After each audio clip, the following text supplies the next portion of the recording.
Okay, so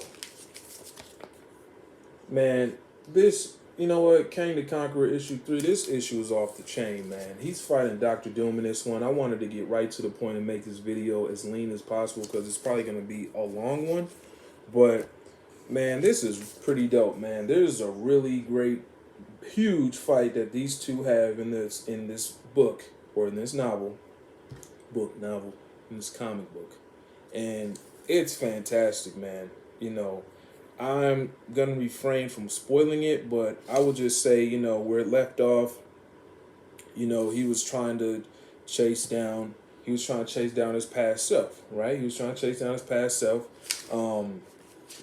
and he makes a deal with. Well, you know what? I like semi-spoiler. He makes a deal with Apocalypse, right? He makes a deal with Apocalypse to try to, contain his, Romatut, try to catch him.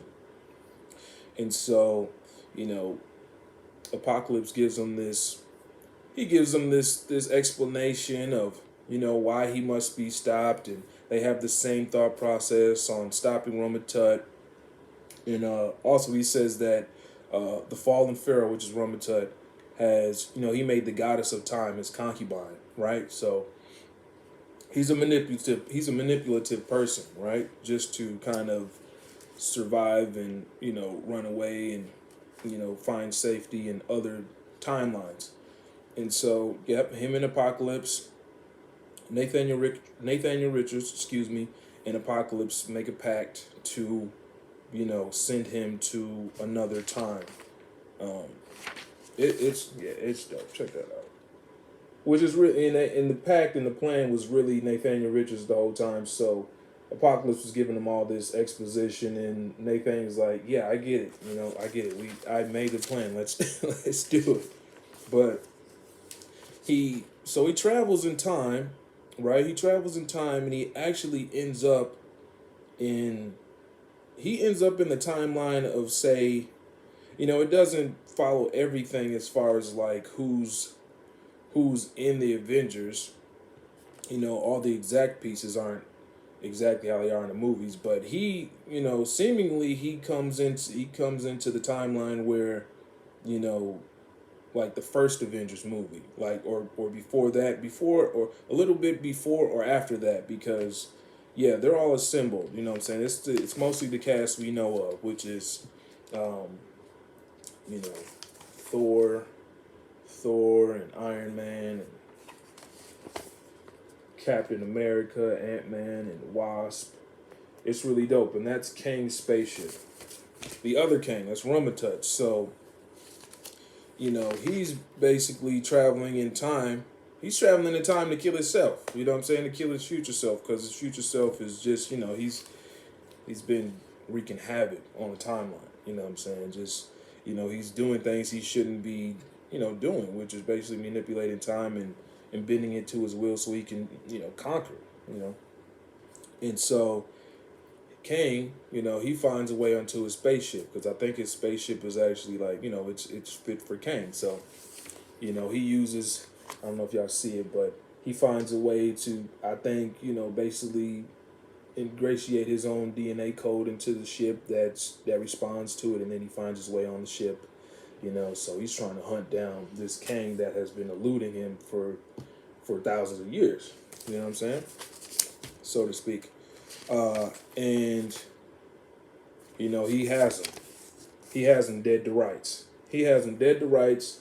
And the Kang is like, who are you? You know what I'm saying? Blah blah blah blah. And he's trying to lecture the boy who's basically his assassin. And so they have this talk where he's telling them, you're young, blah blah blah blah. You're a disappointment because you're trying to kill me. Like, what our destiny is. We're made to conquer. We're made to. Time is nothing to us. We're made to be masters of it. And the young Nathaniel Richards, he doesn't believe that. He's like, no, I don't want to go on this journey where I'm conquering things. I don't want to conquer. I just want to live. I want to love. I want to learn. I want to be at peace with others. And so, in the midst of them having this conversation, he let me say a little more. Nathaniel Richards tells him, you killed the love of my life, and I need to make sure that I'm her avenger, and I need to avenge her, and that means I need to destroy you. And he's like, you're insane, blah, blah, blah, blah. And Nathan's like, I'm going to take your place, as Rumbatut, I'm going to kill you, then I'm going to go back in time and make things right. And he's telling the boy, you're an idiot. If I've trained you, the chrono stream will buckle under the weight of your paradox. You will poison the very fabric of time. So he's basically saying, you can't destroy me. If you try to destroy me and do all this, it's gonna blow up in your face. You're not as smart as you think. You're not thinking this whole thing through. So in the midst of all this, of Nathan, he's saying, I'm gonna kill you, and I'll take your ship and rewrite the history and make things right. In the midst of it, a portal opens, and guess who shows up to just mess some shit up? Kang. I mean, not Kang, but Doom. He says Kang means nothing to Doom. Excuse me. He says Kang means nothing to Doom. And let me tell you, man, man, they have one hell of a fight, man. I'm not gonna show y'all this fight, man, but it is off the chain. I don't really want to tell you guys the rest of this story because there's a lot of shit going down. Like, there's some big things that happen, and there's some things that definitely shape the rest of this issue going forth, obviously, but there's some high stakes in this one. There's some high stakes, and there's no going back from the actions that have taken place on the spaceship, So, yeah, there's a lot of stuff that goes on, man. I'm not gonna tell you the rest because it's pretty gnarly.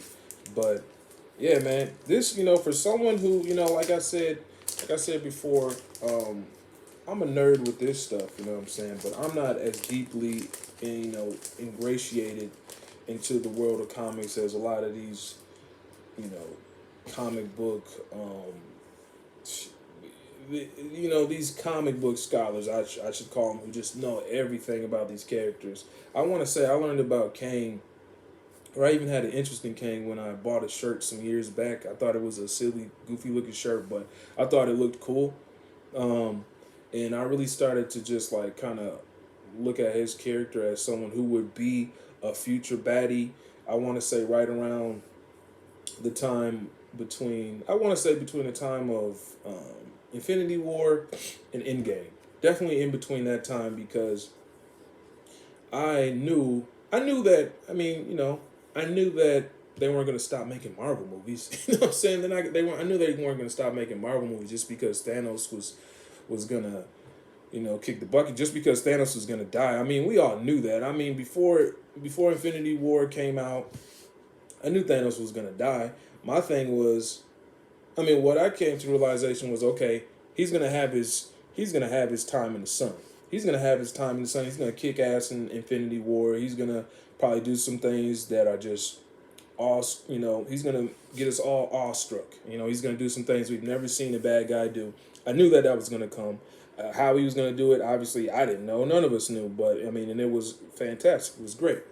But I knew he was going to have his comeuppance in the first one, in Infinity War, and I knew he was going to die in Endgame. We just knew that. We know as fantastic as it is and all that, these superhero movies have a trajectory, you know what I'm saying? The supervillain has his comeuppance for a while, and then eventually the good guys get it together and they kick the villain's ass, right? So I was like, man, who's going to be the next? But, and so with that, I was like, who's going to be the next baddie?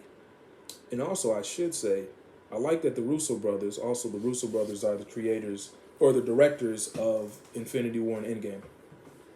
Just looking for my chapstick. But they're directors of Infinity War and Endgame.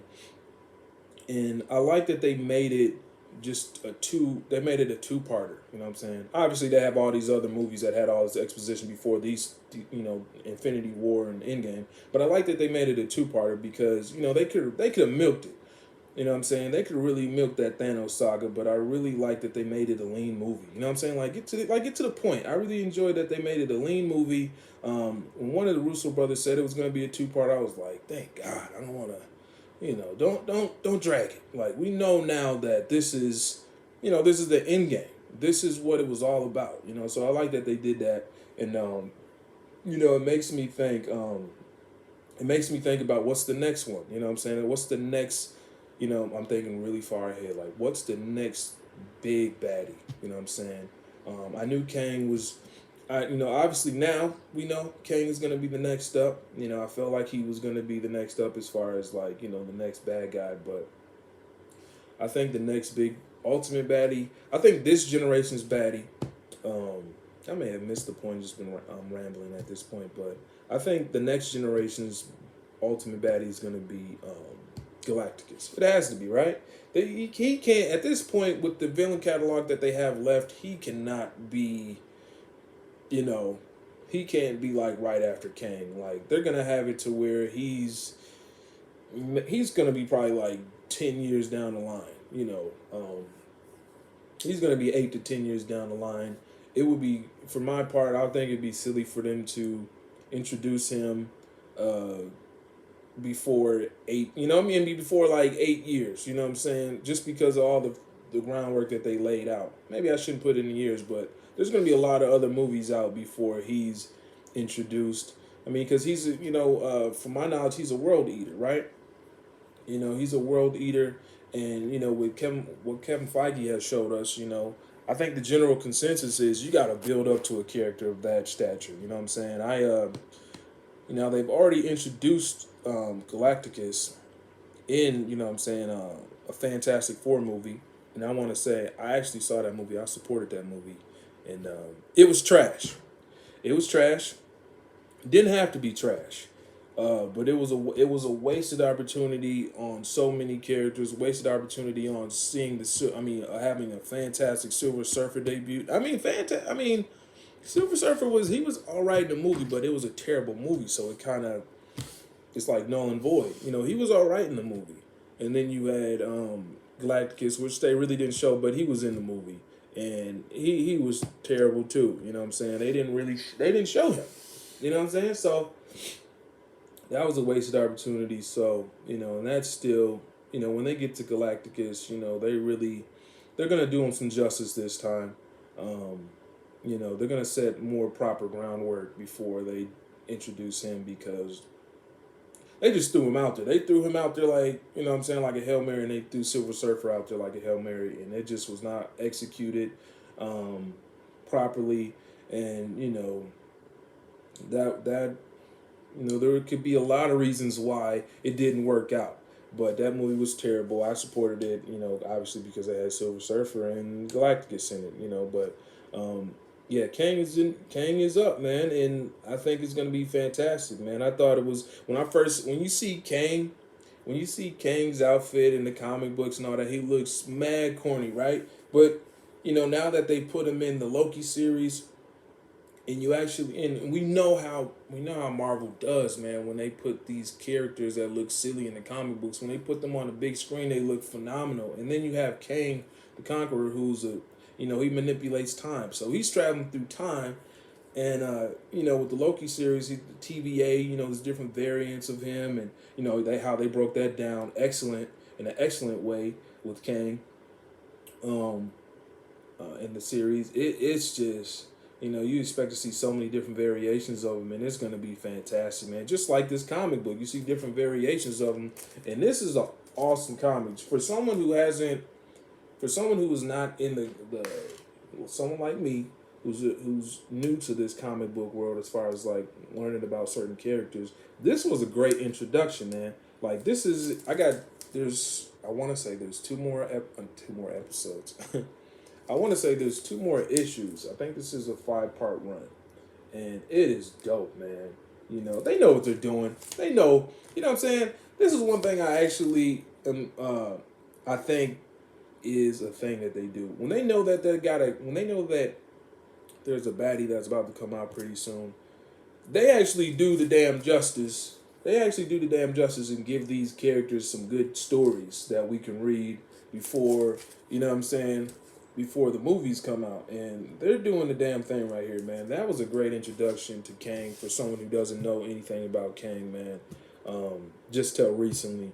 And yeah, man.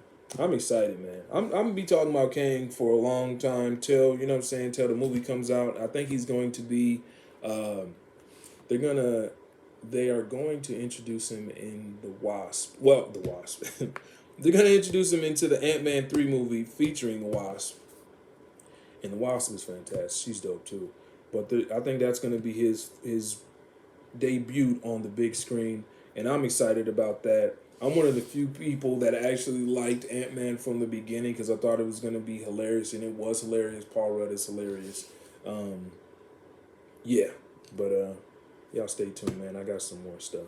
I went on my little rant, but it's all good though.